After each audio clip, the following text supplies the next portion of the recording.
Good morning students. आज हम करते हैं मानव तंत्रिका तंत्र। मानव तंत्रिका तंत्र में दो होते हैं, एक केंद्रीय तंत्रिका तंत्र जिसको हम सीएनएस बोलते हैं, सेंट्रल नर्वस सिस्टम, ठीक है। एक होता है पीएनएस मीन्स परिधि तंत्रिका तंत्र। अब सेंट्रल नर्वस सिस्टम के दो भाग हो गए, एक तो मस्तिष्क हो गया आपका, ठीक है, और एक हो गया मेरुरज्जु, ठीक है। कौन से हो गए सेंट्रल नर्वस सिस्टम के? मस्तिष्क और मेरुरज्जु। मस्तिष्क के फिर तीन भाग होते हैं, अगर मस्तिष्क, ठीक है, मध्य मस्तिष्क और पश्च मस्तिष्क, ठीक है। ऐसे इसके दो भाग हो गए, कायिक तंत्र और स्वायत्त तंत्र। हमारा जो है इसमें हम इसके बारे में डिटेल से पढ़ेंगे। इस चैप्टर में हम किसके बारे में पढ़ेंगे? सीएनएस के बारे में, ठीक है। पीएनएस के बारे में नहीं पढ़ेंगे, सिर्फ सीएनएस के बारे में, ठीक है। CNS means central nervous system. ये मस्तिष्क के बारे में पढ़ेंगे, मेरुरज्जु के बारे में, अगर मस्तिष्क क्या होता है, पश्च मस्तिष्क क्या होता है, इन सब के बारे में देखें। तो देखो, केंद्रीय तंत्रिका तंत्र मीन्स सीएनएस, ठीक है, केंद्रीय तंत्रिका तंत्र। तो इसमें क्या है, केंद्रीय तंत्रिका तंत्र मानव की संरचनात्मक की तरह माना जाता है। इसके अंतर्गत कपाल के भीतर स्थित मस्तिष्क और मेरुदंड में अवस्थित मेरुरज्जु आते हैं। मीन्स केंद्रीय सीएनएस में कौन कौन से आते हैं? मस्तिष्क आता है आपका, ठीक है, और मेरुरज्जु आता है। तो इनके बारे में हम देखेंगे, ठीक है। पहले देखते हैं मस्तिष्क के बारे में।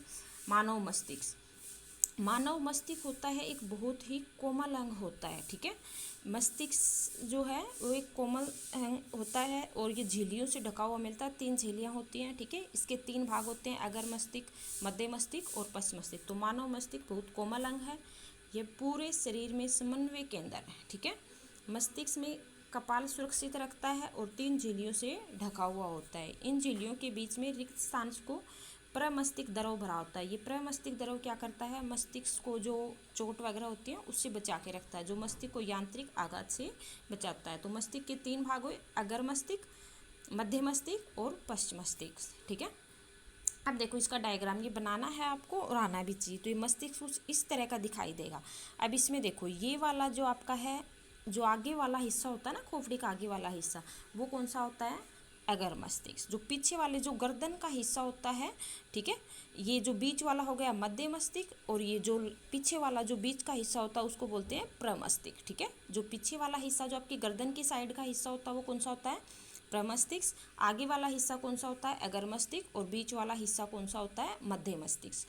अब अगर मस्तिष्क जो होते हैं उसके फिर 3 हो गई, हाइपोथैलेमस, ठीक है, ये वाले जो हो गए पोन्स, मेडुला, मस्तिष्क, इनके बारे में हम देखेंगे। तो देखो मस्तिष्क के 3 हो गए, अगर मस्तिष्क, मध्य मस्तिष्क और पश्च मस्तिष्क। अब अगर मस्तिष्क फिर 3 में डिवाइड हो गया, प्रमस्तिष्क, थैलेमस और हाइपोथैलेमस, ये आपको याद रखने हैं।